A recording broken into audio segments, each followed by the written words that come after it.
Hello students, मैं महेंद्र प्रताप सिंह आप सबका स्वागत करता हूं आपके अपने चैनल इंग्लिश की बात में, जहां होगी केवल इंग्लिश की बात। बोलते हुए काफी अच्छा लग रहा है क्योंकि आज से कम 10 से 15 दिन पहले मैंने एक बात कही थी, जो 22 तारीख को मैंने वीडियो अपलोड किया था उसमें, कि आज 10 दिन पहले मैं बात बोल रहा हूँ कि जब आप 4 तारीख को अपना पेपर देखेंगे तो पेपर देखते बोलेंगे थैंक यू एमपी सर। वैसा ही हुआ, पूरा पेपर ये आप ही की मेहनत थी एक्चुअली तो, लेकिन जो मैंने आपको क्लास में लर्न करवाया पूरा पेपर उसी में से आया था। एक्चुअली बात ये है, अगर कोई टीचर आपको मोस्ट बताए वो हो सकता है आपके साथ में धोखा कर रहा हो, लेकिन अगर पूरे ही सिलेबस को बहुत ही स्मूथली और बहुत ही प्यारे ढंग से अगर लर्न कर लिया जाए तो पेपर एक्चुअली इतना ही इजी लगता है। It's not my hard work but actually you too, ये आपका भी उतना ही हार्ड वर्क था।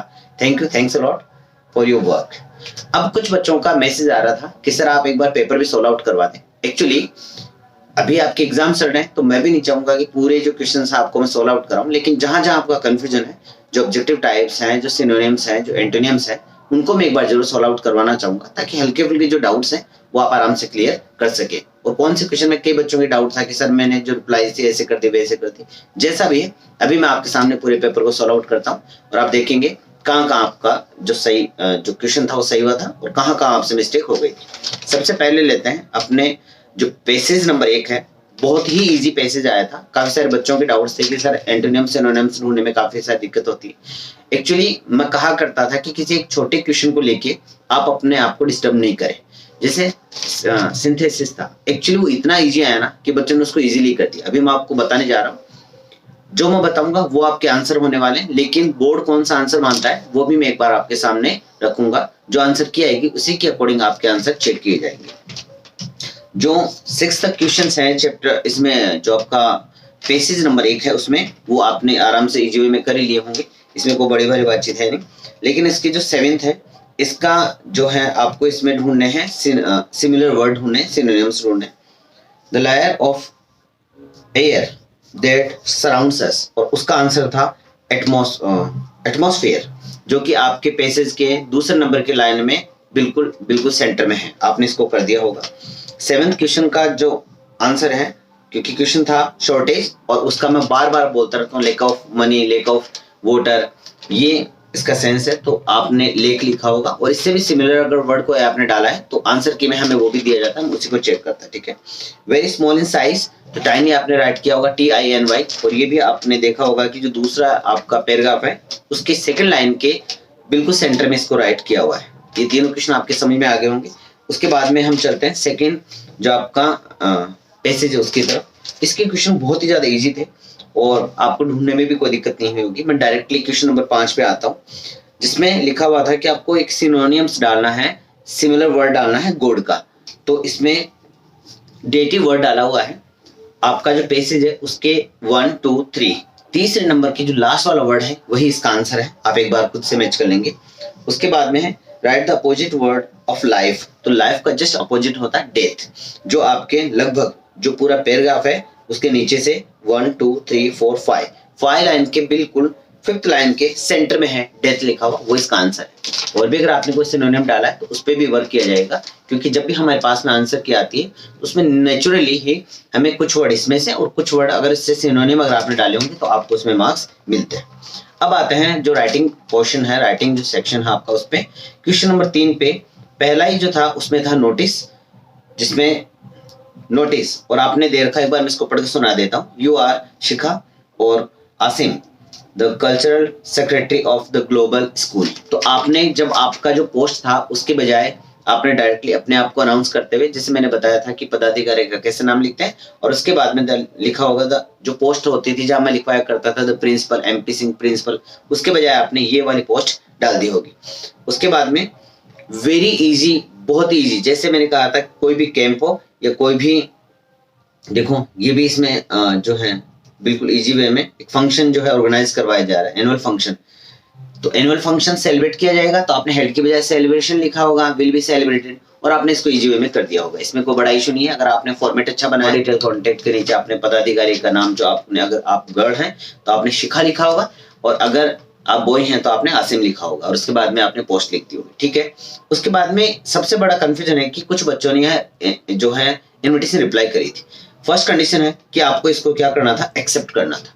लेकिन यहाँ ये नहीं दिया हुआ कि इनफॉर्मल है कि फॉर्मल है, तो इसमें डाउट है। अगर आपने फॉर्मल लिखा है तो भी आपको मार्क्स मिलेंगे और इनफॉर्मल लिखा है तो भी आपको मार्क्स मिलेंगे, डोंट वरी। क्योंकि जब ऐसा डाउट होता है कि इसमें एकदम क्लियरली नहीं कहा हुआ कि आपको फॉर्मल लिखना था कि इनफॉर्मल लिखना था, तो so both will be correct, दोनों ही सही मानी जाएंगी, बशर्ते आपने इसको एक्सेप्टेड किया होगा तो, ठीक है, ओके। उसके बाद में है जो नो बैग डे सेलिब्रेशन किया जा रहा था, उसमें साइंस फेयर जो था उसको भी ऑर्गेनाइज किया गया, तो उसमें एक आपको रिपोर्ट राइट करनी थी। और सबसे अच्छी बात, आपको इसमें वर्ड्स भी दे रखे, कीवर्ड्स दे रखे हैं, क्या प्लानिंग थी इसके लिए, क्या प्लानिंग करी, जो स्टॉल मेकिंग थी, स्टॉल कैसे मेक करी गई, मॉडल डिस्प्ले, जैसे अभी रिसेंट अपने ही स्कूल में एक अपना साइंस फेयर ऑर्गेनाइज हुआ था 28 Feb, ठीक है, और उसी को जो बर्निंग फेयर था उसी को लेते हुए इन्होंने इसका वो दिया है। तो कैसे कैसे प्रदर्शनी लगाई गई थी, किस किस ने इंस्पेक्शन किए थे, इसके बाद में first ranker, third ranker, second ranker जो भी थे उनको अवार्ड डिस्ट्रीब्यूट किए गए, किस किस के द्वारा किए गए थे। आपने आराम से लाइक एक प्राइज डिस्ट्रीब्यूशन जो डे होता है ना, एनुअल फंक्शन, उसी के अकॉर्डिंग अगर आपने राइट किया होगा तो भी आपका बहुत गजब गया होगा। But you must write around here wasn't in kind of words 100 words, so you must right around in a single page, एक सिंगल पेज में आपने इसको राइट किया होगा, आपका एकदम सही गया होगा। डोंट वरी, ये भी ठीक था, 5 मार्क्स आपने ऑपरेट कर लिए होंगे। सबसे गजब बात, मैंने कहा था अपनी क्लास में से एक भी क्वेश्चन बाहर नहीं जाने वाला। It was my 30th of year, ये मेरा 13वां साल था और 13वें साल की क्लास में सरस्वती माता गया सुबह से बहुत गजब गई और पूरा पेपर अपने ही उस क्लास में से आया। जॉब एप्लीकेशन बार बार बोलता हूँ, लगभग 60% चांस हमेशा इसके होते हैं। और जब आपको याद हो तो मैंने कहा था LDC और UDC उनका फेवरेट होता है। और यहाँ देखो फिर से आपके लिए कलर जो होता है वो LDC होता है, UDC बात हुई है कोई भी, तो आपने उसके बारे में लिखा होगा। और उसके बाद में जो भी आपने जो क्वालिफिकेशन थी वो कंप्यूटर से रिलेटेड दी होगी। और अगर आपने एडिटर को भी लिखा है, क्योंकि मैंने ये कहा था कि आपके पास सबसे ज्यादा चांस एडिटर के हैं और उसके बाद में जॉब एप्लीकेशन के, थैंक गॉड वैसा वैसा है और आपने इसको अच्छा भी किया होगा। अब आते हैं अपने ग्रामर पे, जिसका आप सबको बहुत ज्यादा वेट था। चलो देखते हैं, पहला क्वेश्चन था तो मैं इसको बोल देता हूँ, आप अपने हिसाब से इसको राइट करेंगे। किशोर, अब देखना वेयर है, इट मीन्स हमें फुल स्टॉप के स्थान पे वेयर राइट करना था। उसके बाद में आगे वाले सेंटेंस में उस वर्ड को हटाना था जिससे रिलेट करता हो। तो आपने लिखा होगा कि, अब मैं इसका आंसर बोले जा रहा हूं direct, Kishore built a new house where he used marble tiles. अब आप इन इट को इसमें से हटा देंगे। अब कई बच्चे बोलेंगे सर इन रह गया, तो इसमें कोई ज्यादा बुरी बात नहीं, इट को अगर आपने हटा दिया होगा तो भी ठीक है, लेकिन इन भी इस इट से रिलेट कर रहा है, इसलिए इन भी अगर किसी ने हटाया तो बहुत ही अच्छी बात है, इन नहीं हटाया तो भी आपके मार्क्स आने के चांसेस बहुत अच्छे।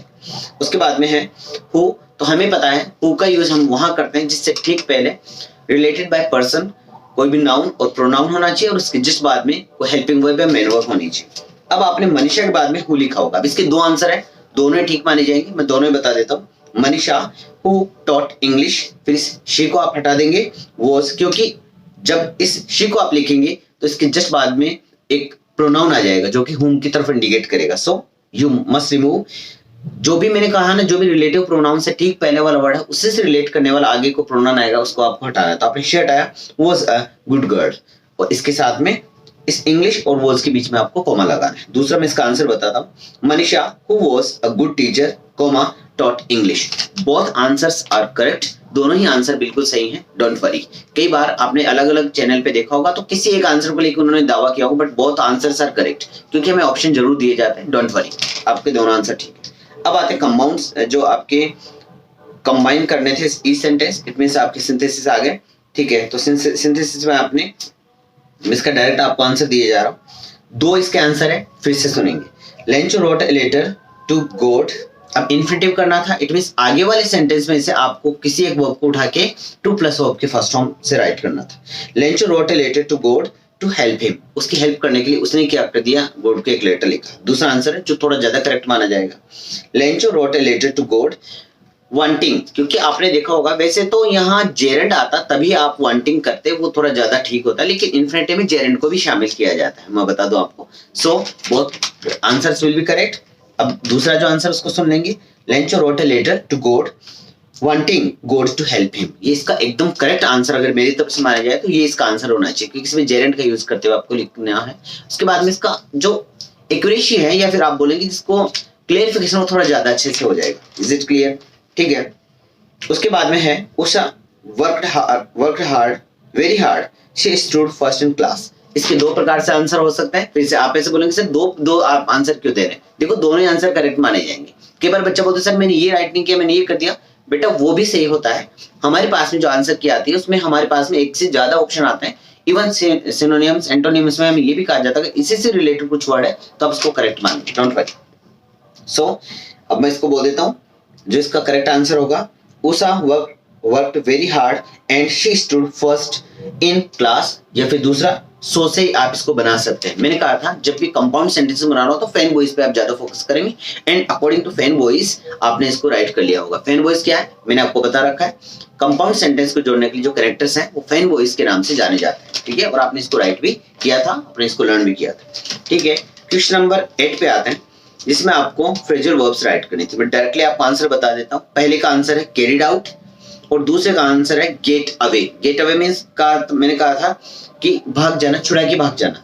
Is it clear? और आपने एक्चुअली क्रिमिनल का ही मैंने आपको एग्जांपल दिया था, सो ये भी आपका सही गया होगा। उसके बाद में आते हैं कनेक्टर्स, वेरी इजी। इसमें पहले का आंसर है एंड और दूसरे का आंसर है इफ। क्योंकि मैं आपका ज्यादा समय बर्बाद नहीं करना चाहता, मैं डायरेक्टली आपको आंसर बता देना चाहता हूँ और जैसे मैं बताते जा रहा हूँ आपको समझ में भी आ रहा हो, ठीक है। जो क्वेश्चन नंबर 10 है जिसमें आपका पैसेज आया था, मैं 6 के 6 आंसर फटाफट आपको बताए जा रहा हूँ, आप इसको राइट करने की कोशिश करेंगे। फर्स्ट का आंसर है टेरर, क्योंकि हमें पता है कि जो टेरर था उसने उसको फ्रेमली जकड़ लिया था। वेरी इजी, बहुत अच्छे से ये वाला चैप्टर हमें जितना हमने लर्न किया, स्पेशली अपने बच्चों को अगर सबसे ज्यादा कोई चैप्टर लर्न है तो डीप वाटर ही था। ओके, इस चैप्टर की नस नस बच्चों के दिमाग में थी। The narrator began to practise for, मैंने कहा था कि एक सप्ताह में 5 दिन और एक दिन में 1 घंटे प्रैक्टिस किया करता था। 1 hour in a day and 5 days in a week. ये भी तो 5 days हो गया, 5 को आपने क्लिक कर लिया होगा। द अदर एंड, मैंने आपको बताया था कि पहला वाला जो एक एंड होता था रोप का, उसके खुद के जो अपना डगलस होता था उसके बेड पे बांधे रखता था, और दूसरा जो पुली के थ्रू जाता था रस्सा, दूसरे हाथ में इंस्ट्रक्टर पकड़े रखता था। तो तीसरे का आंसर है A, instructor. How long did the narrator take, मैंने बताया 6 महीने तो इंस्ट्रक्टर ने लिए थे, लेकिन अप्रैल मई जून 3 months मैंने काउंट करके आपको बताया था, 3 महीने उसने लिए थे, 3 months। तो इसका आंसर 3 months रहा। The word and, it means मैंने इसको एंड कर दिया। एंड से मतलब है a final part of something, किसी भी चीज का फाइनल पार्ट होता है, लास्ट हिस्सा, उसको एंड बोलते हैं, ठीक है। उसने भी उसको एंड कर दिया था, इट मींस इसका ए आंसर होने वाला है। और उसके बाद में है the opposite word of in the meaning of excel. तो मैंने कहा था एक्सेल करना, एक्सेल मीन्स होता है श्वास को छोड़ना। तो इनहेल मैंने बार बार बताया था कि मुंह को पानी से बाहर निकालना, फिर इनहेल करना मतलब श्वास को अंदर लेना, और एक्सेल मीन्स होता है बाहर छोड़ना। ये भी आपको बहुत अच्छे से जाना था, आपने इसको अच्छे से कर दिया होगा। उसके बाद में क्वेश्चन आंसर्स हैं। तो क्वेश्चन आंसर्स आपको जो मैंने पिन पॉइंट्स बताए थे, वेरी वेरी इजी पॉइंट्स ये आए हैं और आपने इनको कर लिया होगा अकॉर्डिंग टू लेसन्स। बहुत ही इजी लेसन आपके आए थे। मैं आता हूँ क्वेश्चन नंबर 13 पे। जो पहला स्टेंजा है रेफरेंस कॉन्टेक्स्ट एक्सप्लेनेशन आपको करना होगा विद क्रिटिकल कमेंट आपने किया होगा, ठीक है। तो पहले वाला जो है हमें पता है exotic moment, keeping quiet, Pablo Neruda, war वाला, वो सब कुछ आपको लर्न, आपने इसको अच्छे से किया होगा, ठीक है। और दूसरे वाला जिसका पार्ट है, जिसने अगर आपने किया होगा तो इसकी तो राइम स्कीम भी बहुत प्यारी थी, आपने इसको किया होगा। तो ये आंट जेनिफर का पार्ट है, एक स्टेंजा है। और आंट जेनिफर के जो पोएट थे उनका नाम था एड्रिन रिच, और इसकी जो राइम स्कीम है AABB, AABB इसकी राइम स्कीम थी। तो आपने इसको क्रिटिकल कमेंट वाइज भी बहुत प्यारा किया होगा। उम्मीद है आपने पूरा पेज भरा होगा। मुझे बहुत खुशी है कि जितना मैंने आपको समझाया था मोस्टली पेपर उसी में से आया। उसके बाद में वापस अपने क्वेश्चन आंसर से स्टार्ट होते हैं और आपने इसको कंप्लीट किया होगा, बहुत ही अच्छे तरीके से किया होगा, क्योंकि वो क्वेश्चन है जो हमने बहुत ही तरीके से लर्न कर रखे थे, ठीक है। क्वेश्चन नंबर 18 पे आता हूँ ताकि आपका समय भी बर्बाद नहीं और आप कम समय में अपने पेपर को सॉल्व आउट कर सके। 6 के 6 जो क्वेश्चन है उनको बता देना चाहता हूँ। हमें पता है कि उसने, ये मैं बार बार बोला करता था, आई कट माई टफ्ट, मैं क्या कर लूंगा, I shall cut my tuft, मैं मेरी शिखाओं को कटवा लूंगा और इन जो भी हैं जो एस्ट्रोलॉजी की बुक्स है उन पे सेट फायर कर दूंगा। एस्ट्रोलॉजर के कहे हुए वर्ड थे। डी इसका आंसर है। One can learn more about the planet of if one travels to, मैंने कहा था जब हमने journey to the end of the earth पढ़ा था, बहुत तरीके से पढ़ा था। तो ये अंटार्कटिका में, अगर किसी को अर्थ के बारे में, प्लेनेट के बारे में जाना है, so we must go to Antarctica, ये की लाइन मैंने कही थी। Is it clear? Yumi was Sadao's maid, Sadao की महिला नौकर थी यूमी, एकमात्र नौकर वही थी। Mister Lamb was Lemmy Lamb, Lamb था। Everyone picked up his knife, ये देखो 3 उसमें जो बेल बजनी थी, तीसरी बेल पे उन्होंने क्या करना था, तीसरी बेल बजते ही उसको नाइफ वगैरह जो थे, फ्रॉक्स वगैरह थे, उनको उठाकर क्या करना था, फ्रॉक्स वगैरह उठाकर उनको खाना था। तो थर्ड बेल। और व्हाट फन मेक, तो इसमें सभी हैं, परफॉर्मिंग मंकी है, द साइक्लिस्ट है, the snake charmer and the snake, ये सभी चीजें उसमें देखा करते थे, ऑल ऑफ दीज, ये इसका आंसर है। ये जो मैंने आपको आंसर शीट दी, ये बिल्कुल एकदम, तभी मैंने एक दिन लेट डाला है ताकि मैं चारों तरफ से एक बार इसको आराम से कंफर्म कर लूं, because yesterday was too busy. आपको पता है जैसे आपकी मैंने बड़ी क्लास ली थी, वैसे भी मैं 10th क्लास की भी बड़ी क्लास ले रहा हूँ, और मुझे बहुत ज्यादा अच्छा लग रहा है कि मैं ऐसे बड़ी बड़ी क्लासेस लेके बच्चों के लिए बहुत अच्छा काम कर रहा हूँ, मेरे हिसाब से, आपके हिसाब से भी। और आप देख पा रहे हैं व्यवस्थाएं कम है, लेकिन सुविधाओं में मैंने आपके लिए कोई कमी नहीं छोड़ी। इस कम सुविधा के साथ में भी हमने अच्छा वर्क करने की कोशिश की है। आपको अगर मेरा प्रयास बहुत अच्छा लग रहा है तो मेरे इस जो आपका खुद का चैनल है, इसको और बढ़ाने की कोशिश करें, शेयर करें, सब्सक्राइब करें, लाइक करना बिल्कुल नहीं भूलें, और आपके जो भी कमेंट्स होते हैं, जो भी क्वेश्चन है, तो आप इसमें कमेंट बॉक्स में जरूर डालें, अगर अच्छा लग रहा है तो भी, और अगर कोई कमी दिख रही है तो भी आप डालें। सुविधाओं को लेकर कमी को आप नहीं डालेंगे, क्योंकि आपको पता है मैटर ज्यादा, जो कंटेंट है वो ज्यादा मैटर करता है, नहीं कि सुविधाएं मैटर करती है। Is it clear? तो आप इसको मिला लें और आराम से, अभी नहीं तो बाद में आराम से इसको मिला सकते हैं, बट डोंट वरी, जो मैंने बताया वो एकदम करेक्ट आंसर मैंने आपको बताया है, और बाकी वाले आंसर्स आपने अच्छे से कर लिए होंगे।